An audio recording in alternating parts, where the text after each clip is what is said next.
하나님의 말씀 요한복음 13장 31절부터 35절까지 말씀. 요한복음 13장 31절부터 35절까지 말씀을 합독하겠습니다. 그가 나간 후에 예수께서 이르시되 지금 인자가 영광을 받았고 하나님도 인자로 말미암아 영광을 받으셨도다. 만일 하나님이 그로 말미암아 영광을 받으셨으면 하나님도 자기로 말미암아 그에게 영광을 주시리니 곧 주시리라. 작은 자들아, 내가 아직 잠시 너희와 함께 있겠노라. 너희가 나를 찾을 것이나 일찍이 내가 유대인들에게 너희는 내가 가는 곳에 올 수 없다고 말한 것과 같이 지금 너희에게도 이르노라. 새 계명을 너희에게 주노니 서로 사랑하라. 내가 너희를 사랑한 것 같이 너희도 서로 사랑하라. 너희가 서로 사랑하면 이로써 모든 사람이 너희가 내 제자인 줄 알리라. 아멘. 겨울이 가고 따뜻해졌습니다, 날이.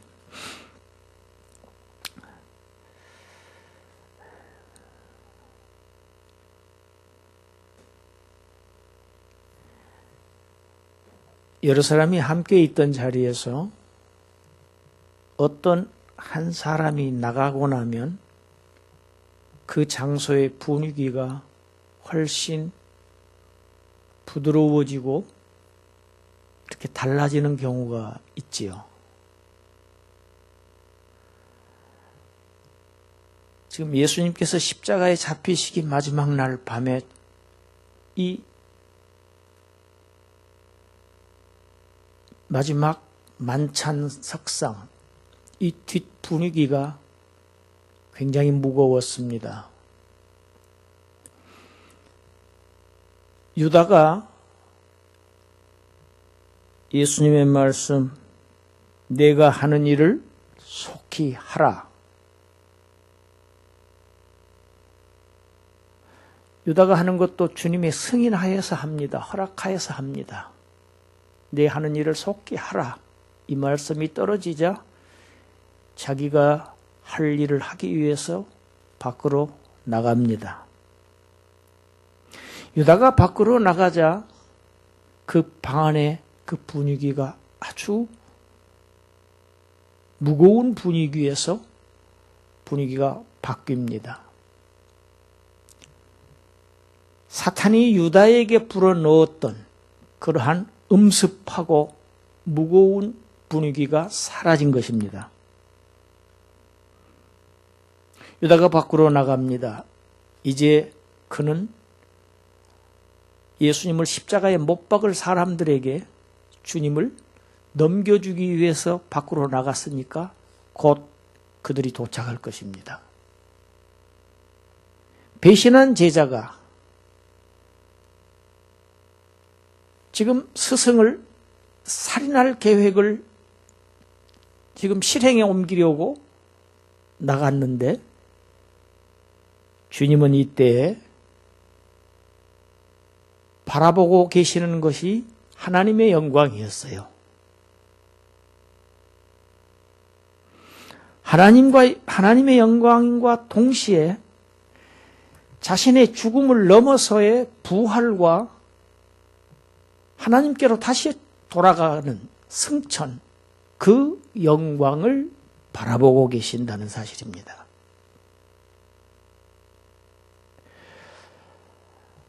우리는 눈앞에 있는 아주 안 좋은 상황, 슬픈 상황, 비참한 상황에 이렇게 매여 있을 때가 많이 있습니다. 그리고 그 너머의 일을 우리가 보지 못하는 경우가 우리는 너무 많습니다. 주님은 지금 죽음이 아주 임박했습니다. 지금 시간을 다투고 있는 상황입니다. 이때 주님의 보고 계시는 방향은 자신의 죽음 넘어서의 상황이었습니다. 그것은 영광이었다는 것입니다. 지금 인자가 영광을 받았고 지금 인자라는 용어를 쓰십니다. 사람으로 오신 하나님의 아들. 내가 영광을 받았고 하나님께서도 나의 성부께서도 인자로 말미암아 영광을 받으셨도다. 이것이 유다가 나간 뒤에 지금 예수님의 바라보고 계시는 그 전망입니다.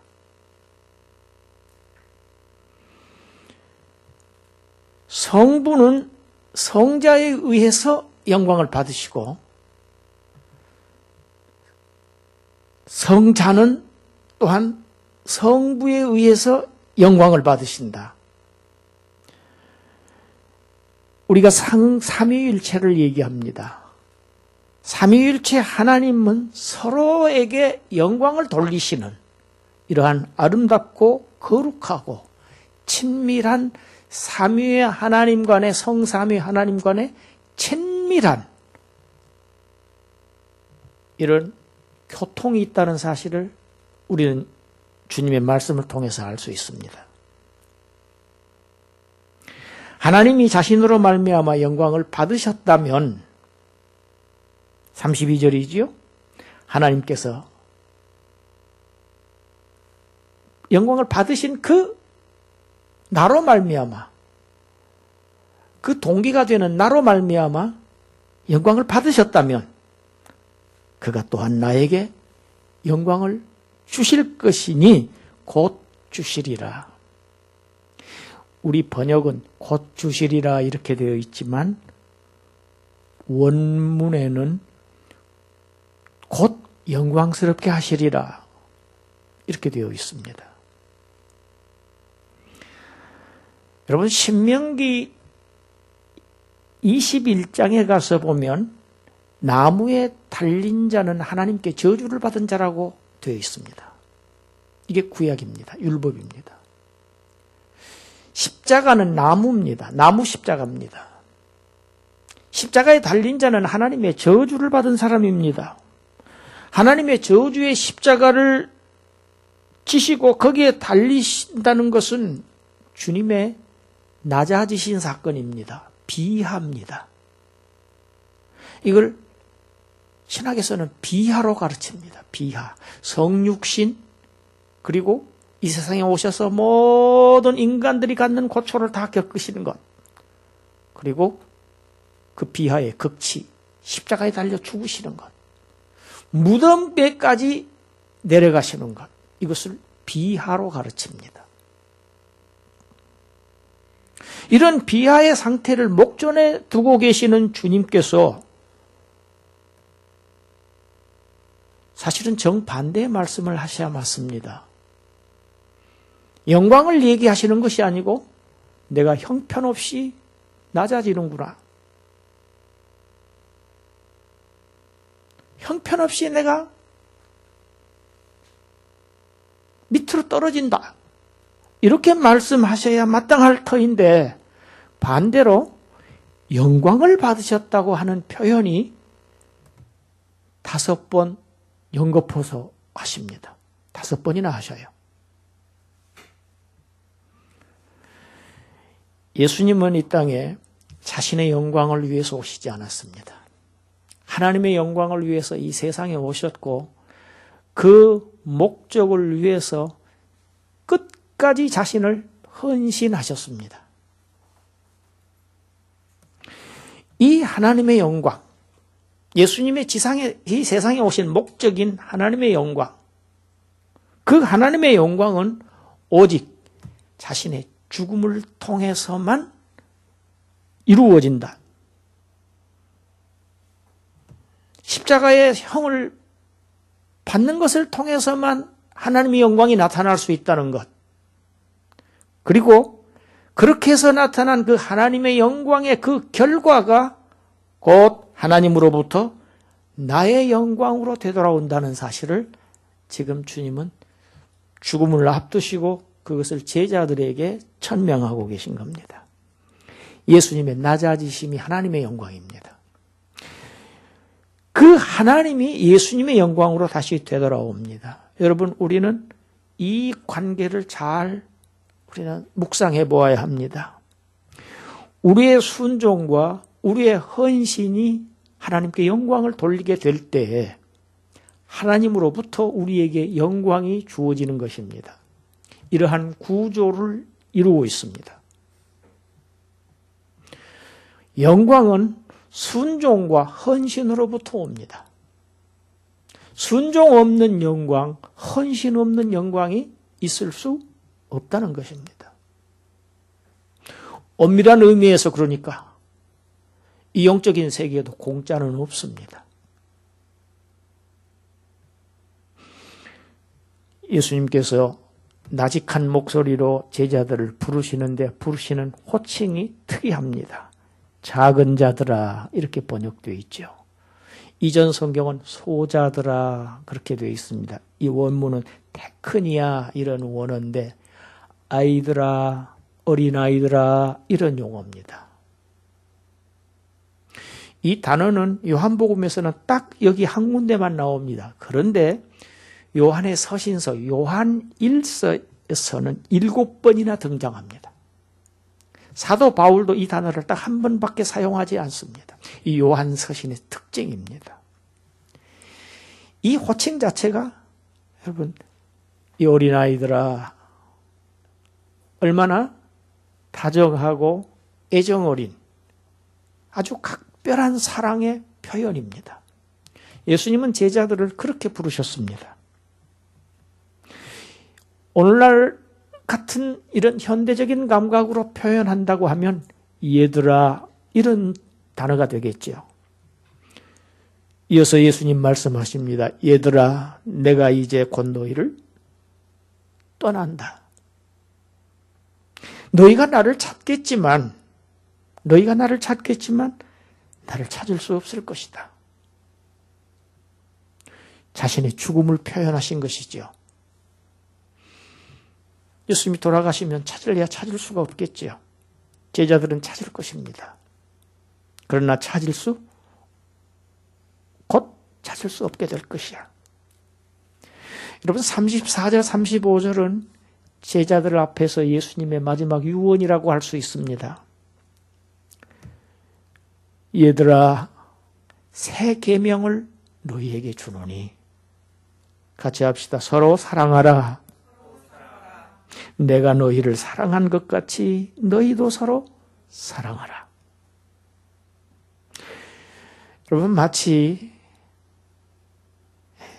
자녀를 두고 이 세상을 떠나는 부모의 유언하는 장면 같지 않습니까?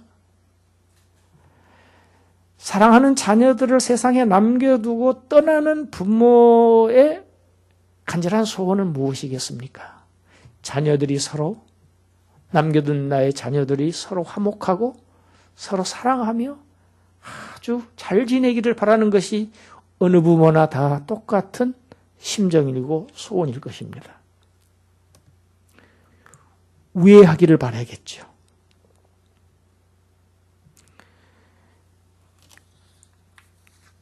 여러분, 구약에도 이런 사랑의 계명이 있습니다. 오늘 본문에서 주님께서 새 계명이라고 하시죠. 이것은 바꿔 얘기하면 옛 계명도 사랑이 있다는 얘기입니다. 우리가 레위기 19장 18절을 같이 한번 읽어보겠습니다. 원수를 갚지 말며 동포를 원망하지 말며 내 이웃 사랑하기를 내 자신과 같이 사랑하라. 나는 여호와이니라. 예수님께서 지금 제자들에게 주신 새 계명은 이 옛 계명의 정신을 이어받은 것입니다. 어디서 엉뚱한 것에서 처음으로 나온 것은 아닙니다. 그러나 이 구약의 이 옛 계명과 주님이 주신 새 계명과의 사이에는 본질적인 차이가 있습니다. 내 이웃을 내 몸과 같이 사랑하라. 이것은 인간적인 사랑의 범주에 속합니다. 다른 사람들을 네 몸처럼 사랑하라, 너처럼 사랑해라. 이건 인간적인 범주의 사랑입니다. 그러나 예수님께서 지금 오늘 제자들에게 주신, 그리고 오늘 우리에게 주신 이 세 계명은 앞에 붙어있는 구절이 있습니다. 무엇입니까? 내가 너희를 사랑한 것 같이라고 하는 이 문장이 붙어 있습니다. 내가 너희를 사랑한 것 같이 너희도 서로 사랑하라입니다. 이것이 구약과 옛 계명과 다른 점입니다. 예수님은 우리가 잘 압니다. 저와 여러분 같은 죄인들을 위해서 죄 없으신 주님께서 생명을 버리셨습니다. 희생하신 것이 주님의 사랑입니다. 이 주님과 같이 무익한 사람들을, 잘나지 못하고 정말 그럴 만한 가치가 없는 사람들을 위해서도 죽기까지 그들을 사랑하셨던 것처럼 너희들도 그렇게 서로 사랑해라. 이 사랑은 내 이웃을 내 몸과 같이 사랑해라 하는 이런 인간적인 범주의 사랑이 아니고 주님의 사랑, 하나님의 사랑, 신적인 사랑, 아주 헌신적인 사랑, 이런 사랑을 얘기합니다. 너희도 제자들입니다. 주님을 따르는 무리들입니다. 그러니까 신앙 공동체를 구성하고 있는 이 구성원들 상호 간에 이 사랑이 있어야 한다는 것을 의미합니다. 예수님은 지금 세상을 떠나가실 것이고 제자들은 남겨져서 정말 험난한 세상을 살아야 할 것입니다. 복음 때문에 무지막지한 고초를 겪어야 할 것입니다. 그들에게 주님이 남겨주신 유산은 물질이 유산이 아니었습니다. 이 계명이 주님의 유산입니다. 여러분, 우리가 자녀들에게 무엇을 남겨줄 것인가를 생각하면서 살아야 됩니다. 물질을 남겨줄 수 있으면 남겨주는 것도 좋습니다. 나쁜 것은 아닙니다. 저는 그렇게 생각합니다. 그러나 그보다 훨씬 더 귀하고 가치 있는 것이 있습니다. 그것이 하나님의 사랑입니다.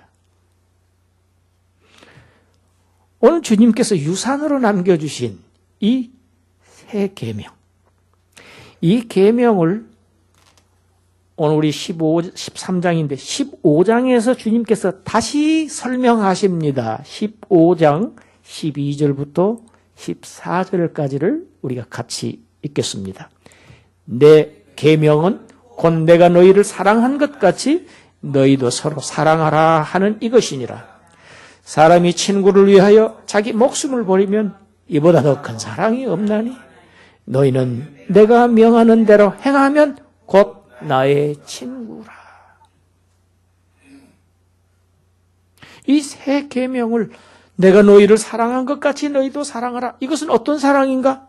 친구를 위해서 목숨을 버리는, 이보다 더 큰 사랑이 없는, 내가 했던 것과 같은 사랑, 그런 사랑이 너희들 간에도 서로서로의 이 믿음의 공동체 안에 있어야만 한다 하는 것입니다.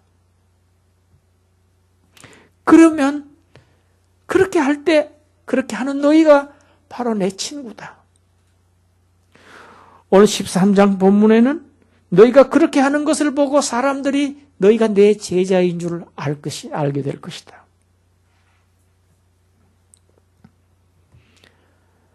여러분, 우리는 주님의 말씀을 들을 때 굉장히 부담을 느끼는 경우가 많습니다. 특히 오늘 같은 이러한 주님의 명령입니다. 오늘 우리가 사는 사회가 얼마나 각박하고 얼마나 우리 삶이 치열하고 얼마나 살벌하기까지 한 그러한 무한 경쟁의 시대에 사실 살고 있습니다. 이런 시대에 주님의 이러한 목숨을 버리기까지 사랑하신 주님의 사랑을 사람들에게 실천하면서 살아야 한다고 하는 이러한 계명은 실로 우리에게 너무 무겁고 버거울 수밖에 없습니다. 그것이 현실입니다. 그래서 우리는 설교 시간에는 내가 듣겠어요. 그러나 교회 문을 밖에 나가면 현실의 삶과는 이러한 교훈은 너무나도 거리가 멀고 동떨어져 있는 교훈이야. 현실의 삶 속에서 이것을 실천하기에는 너무 지난한 교훈이야. 어려운 교훈이야. 우리는 그렇게 치부해버리고 그냥 허공을 치는 교훈으로 받아들일 수가 있습니다. 그러나 우리는 생각해 보아야 합니다. 우리는 다 하나님의 형상으로 창조되었습니다. 사람은 하나님의 닮은 꼴입니다. 하나님의 형상으로 창조됐어요. 그 중에서도 특히 우리 그리스도인들은 주님의 그 헌신으로, 십자가의 희생으로 정말 새로운 피조물로 창조된 주님의 형상들입니다. 다른 사람들과 다릅니다, 이 점이. 우리는 주님의 형상이에요. 우리는 하나님의 형상인 동시에 주님의 형상입니다. 그래서 사도 바울은 로마서 8장 29절에서 이렇게 말합니다. 같이 읽어보겠습니다. 하나님이 미리 아신 자들을 또한 그의 아들의 형상을 본받게 하기 위하여 미리 정하셨다. 하나님께서 사랑하시는 하나님의 백성들을 예수 그리스도의 십자가의 그 희생을 통해서 그들을 구원하신 목적이 무엇이냐? 그 아들의 형상을 본받게 하기 위해서. 여러분, 그리스도는 그리스도인들의 모본입니다. 그래서 그래야 그를 따르는 자입니다. 제자입니다. 친구입니다. 그래야 교통이 있습니다.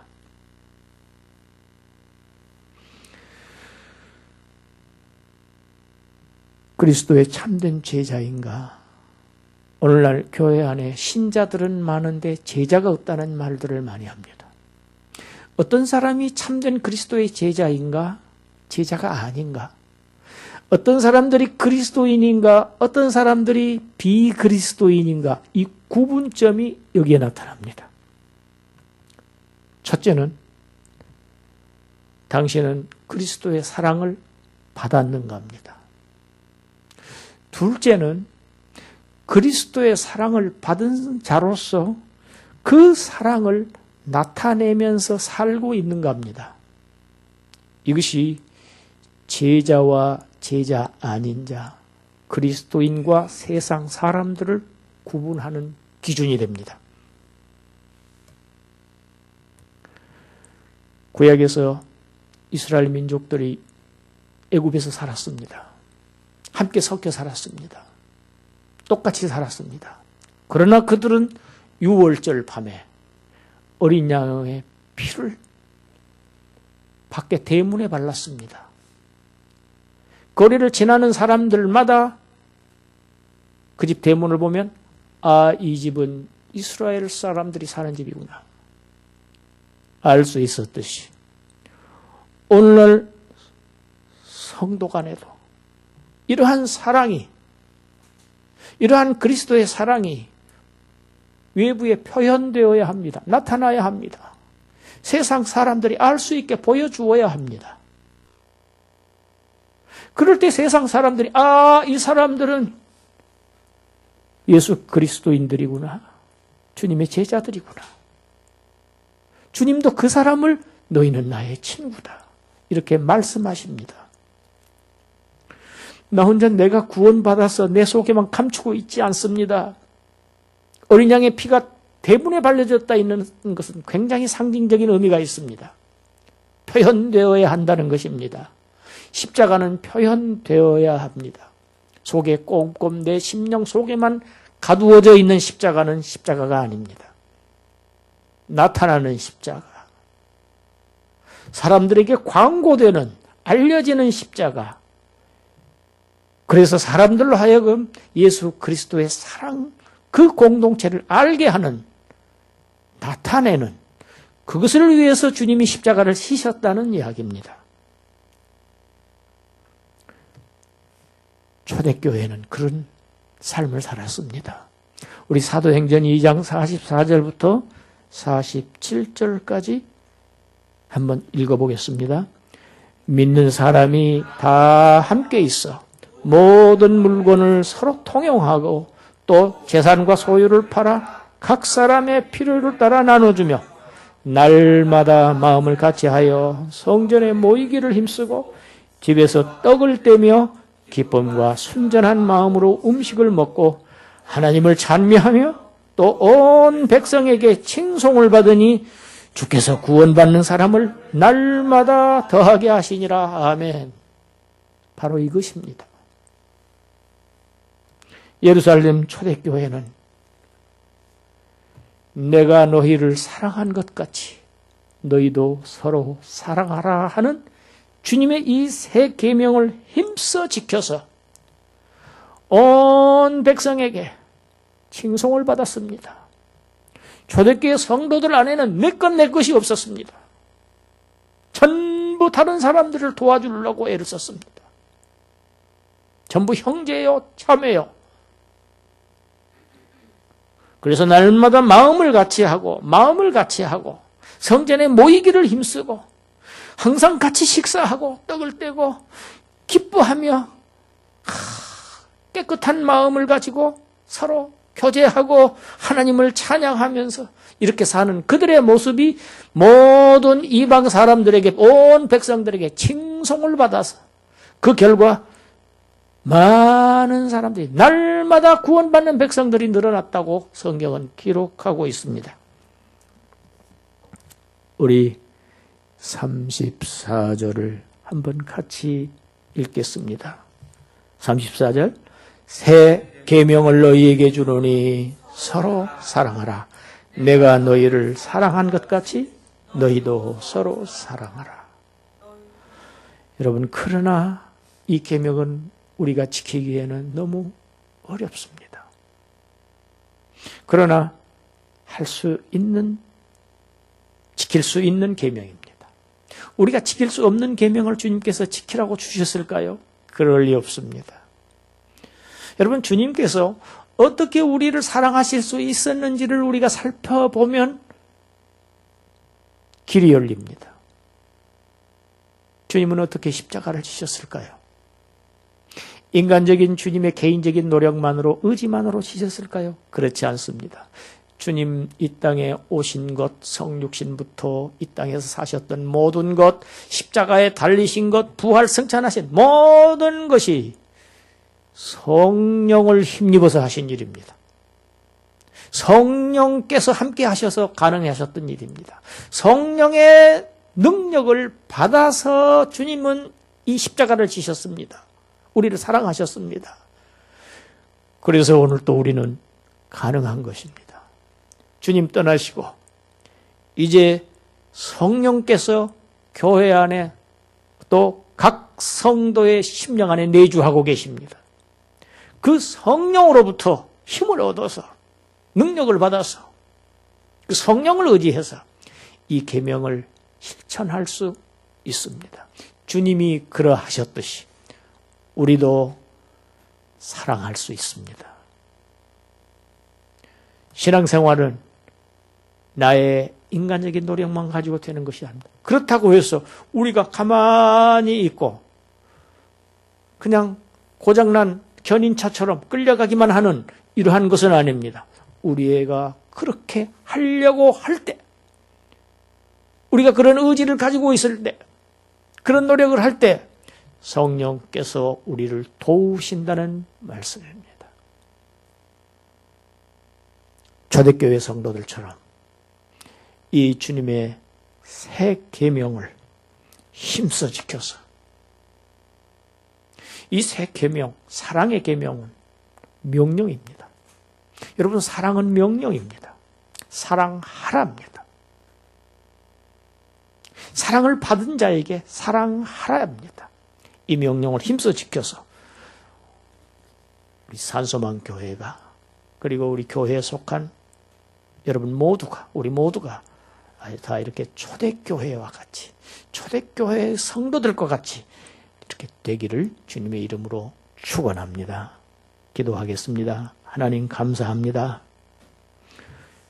우리의 힘으로, 능으로 할 수 있는 것이 아니고 오직 우리의 주님의 능력으로, 우리 주님께서 보내주신 성령의 능력을 힘입어서 우리를 서로 사랑하게 하옵소서. 그리하여 구원받는 사람들이 날마다 더해지게 하시고 다른 사람들로 하여금 저들이 예수 그리스도의 제자들이구나 하는 주님의 참된 제자들, 주님을 따르는 제자들이 되게 하여 주시옵소서. 예수님 이름으로 기도하옵나이다. 아멘.